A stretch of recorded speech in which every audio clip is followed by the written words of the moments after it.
we have a veteran and teacher.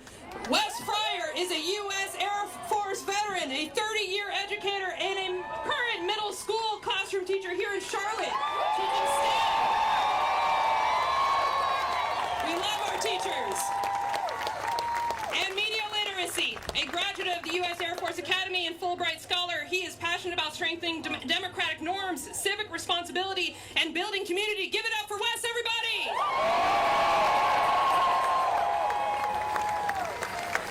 Let me start by saying how beautiful you are. Imagine this, a diverse, pluralistic, representative democracy. What a concept. All right, at the risk of revealing who's a little older here, who remembers Schoolhouse Rock?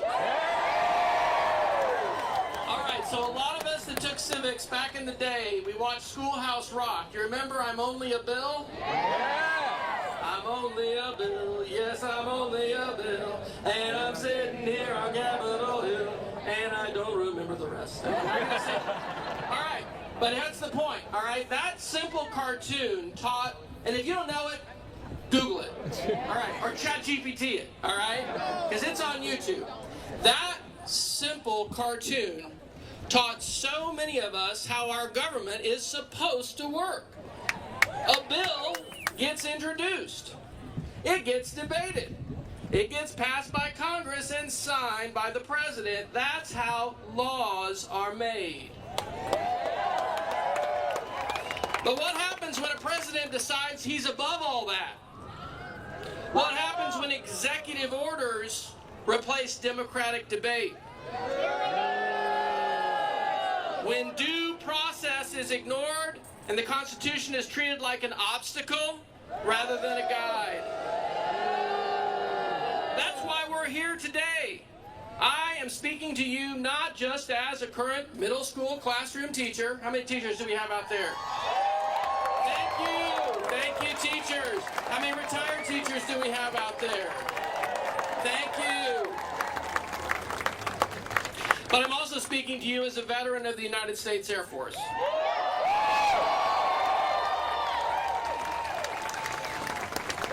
On May 27th, 1992, I raised my right hand and I took an oath with 1,087 other classmates at a little school you might have heard of at Colorado Springs. I actually got to see the graduation this past year, about 2 weeks ago at the Air Force Academy. And what do we pledge when we receive a commission in the United States military? To support and defend the Constitution of the United States against all enemies, foreign and domestic.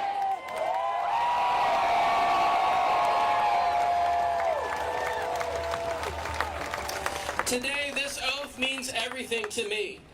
How many of you have taken an oath like that?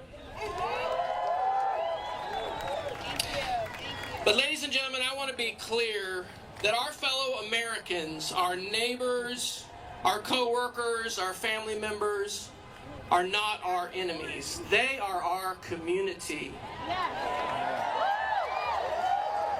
The real threat we face today is authoritarianism and fascism.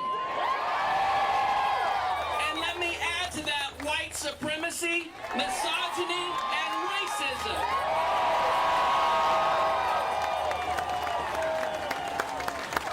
So why no kings? Hey, let me just ask a question. How many of you are on social media? Anybody? Well, I'm going to say this at the end, but I'll just say it now. We need to resist with media too.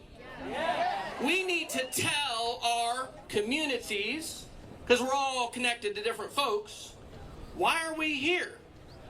Why did you take a risk to be here today? There are folks that are not here who might want to be here. They're not here, and we took a risk to be here. We are here because the founders of our country rejected monarchy. They built a system of separation of powers with 3 co-equal branches of government. They believe no one person should hold unchecked power because religious liberty and pluralism, not theocracy, not Christian nationalism, or foundational values. And because in the United States, the power still belongs to us. So I'll close with a quick story. Last week, my wife and I were up near Cherokee, North Carolina. Who's from Western North Carolina? Anybody come from Western North Carolina? What a beautiful part of our state. Still recovering from Helene, but as beautiful as I could have ever imagined, okay? And I wanted to cook shrimp and grits our last night there, and I forgot to bring some flour. So I took my measuring cup, and I went to some nearby campsites. And I ended up meeting 3 different groups who I'd never met before. And each one of those sets of campers, those families, greeted me and welcomed me with warmth and kindness. And I found the flour that I needed for my recipe. But I was also reminded of something. And that is that this country is full of good people. Our country is full of people just like you who care about the values of our nation. And so I want to thank you for being here. This rally, this march, this is what civic duty looks like. This is what love of country looks like. So I've already kind of told you my conclusion. I want to encourage you after today to not stop. Go tell your story. Find out the story of your neighbors. Meet your neighbors. Connect with them. Invite them to break bread together. Because we have so much more in common than we have that separate us as Americans. Go on TikTok, go on YouTube, Facebook, Instagram, whatever. Share your voice. Let's resist with media. Talk about what brought you here, what you're standing for, what kind of future you believe in. And if you want to use a hashtag, you can hashtag No Kings, but who are we here, Charlotte? We're CLT, right? Yeah. No Kings CLT, baby. Tag it. No Kings CLT. Tell your story.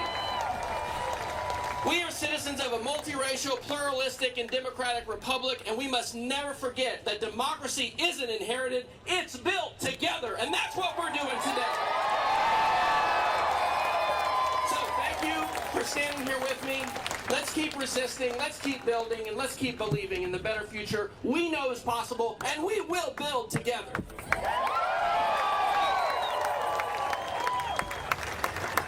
All right, we're going to keep it moving along. This guy's straw hat is about to melt right off his head.